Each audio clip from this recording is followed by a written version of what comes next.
आप देख रहे हैं प्रवासी संदेश।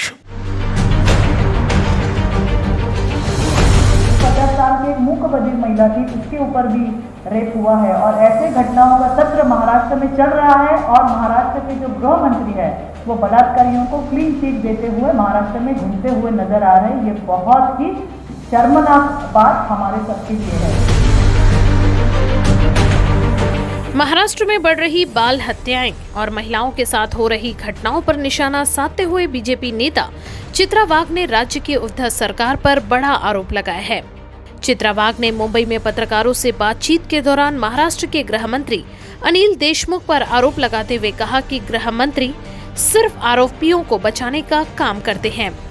भले ही महाराष्ट्र की उद्धव सरकार सख्ती कानून लेके आने वाली है, लेकिन उससे पहले राज्य में हो रही घटनाओं को लेकर पूरी तरह से हाहाकार मचा हुआ है। इस विषय पर हमारे साथ बातचीत करने के लिए बीजेपी महाराष्ट्र की उपाध्यक्ष चित्रा वाघ जी हैं। चित्रा जी, जिस तरीके से जो घटनाएं पिछले कुछ दिनों से महाराष्ट्र में आ रही हैं, एक तरफ महिलाओं की कानून की बात की जा रही है, शक्ति कानून लाया जाए, लेकिन उससे पहले से जो घटनाएं हैं, क्या किस तरह से देखती हैं कि क्या सरकार महिलाओं और बच्चों की तरफ जो है नजरअंदाज हो रही है? नहीं, हमने जिस प्रकार से देखा कि महाराष्ट्र में छोटी बच्चियों और महिलाओं के ऊपर बलात्कार और सामूहिक बलात्कार की जो घटनाएं हैं वो काफ़ी बड़े तादाद पे हो रही है और इसके लिए अभी शक्ति कानून आने वाला है जिसकी बहुत चर्चा हुई और जो अभी पारित होने वाला है। तो इसके लिए मुझे यही आपसे कहना है कि आज भी जो हमारे पास जो कानून है वो काफ़ी सख्त है, काफ़ी पुख्ता है और अगर हम उनके ऊपर कार्रवाई करेंगे तो भी जो आरोपी है उनके ऊपर बिल्कुल कार्रवाई होगी, जो गुनहगार हैं उनके ऊपर। लेकिन शक्ति कायदा का भी बिल्कुल हम तहे दिल से स्वागत करते हैं, लेकिन मेरा कहना बस इतना ही है कि इसकी कितने भी कानून आए उसका अगर इम्प्लीमेंटेशन नहीं होगा तो कहीं पे भी महिला और बच्चियों को जो है वहाँ पे न्याय जो है वो नहीं मिलेगा।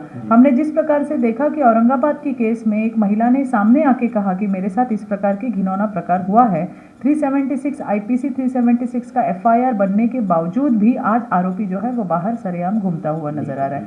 इतना ही नहीं तो इसके ऊपर जाके जो बहुत ही शर्मनाक बात है महाराष्ट्र के लिए कि महाराष्ट्र के जो जिम्मेदार गृह मंत्री है वो खुद बलात्कारी को जो है कहीं ना कहीं क्लीन चिट देते हुए भरी सभा में जो है हमने वहाँ पे देखा और ये बहुत ही दर्दनाक है हमारे लिए, क्योंकि हमारी बच्चियाँ और हमारी बहू बेटियाँ जो है महाराष्ट्र की वो आए दिन इस प्रकार की वासना का जो है शिकार होती हुई नजर आती है और गृह मंत्री अगर इस प्रकार से बलात्कारियों को क्लीन चिट देते हुए नजर आएंगे तो इनका ये जो विकृत है उनका मनोबल कहीं ना कहीं बढ़ता हुआ नजर आता है। इतना ही नहीं तो पुलिस का जो रवैया है, मतलब औरंगाबाद की केस में तो 10, 12, 15 दिन में ही 20 समरी कैसे हो इसके ऊपर उनका बिल्कुल ध्यान था और अभी तो पुलिस एक तरफ कह रही है, उनका वीडियो भी वायरल हो चुका है कि डीसीपी कह रहे हैं कि हमने इंक्वायरी के लिए टीम्स भेजी है, दूसरी तरफ से वो कह रहे हैं कि मोबाइल लोकेशंस नहीं मिल रहे हैं। तो मुझे अभी ये कहना है कि क्या महाराष्ट्र की और मुंबई की पुलिस जिनकी तुलना जो है स्कॉटलैंड यार्ड के पुलिस से होती है वो सिर्फ मोबाइल के लोकेशन और मोबाइल के कन्वर्सेशन पे ही अभी गुनहगारों को गिरफ्तार करेगी? क्योंकि इस प्रकार से हमने देखा है कि एक धागे से लेके मिला तो उससे लेके आरोपियों को जो गुनहगारों को फांसी के तक ले जाने वाली ये पुलिस आज कौन से राजकीय दबाव में ये काम कर रही है और ये हमारे लिए अच्छी बात नहीं है।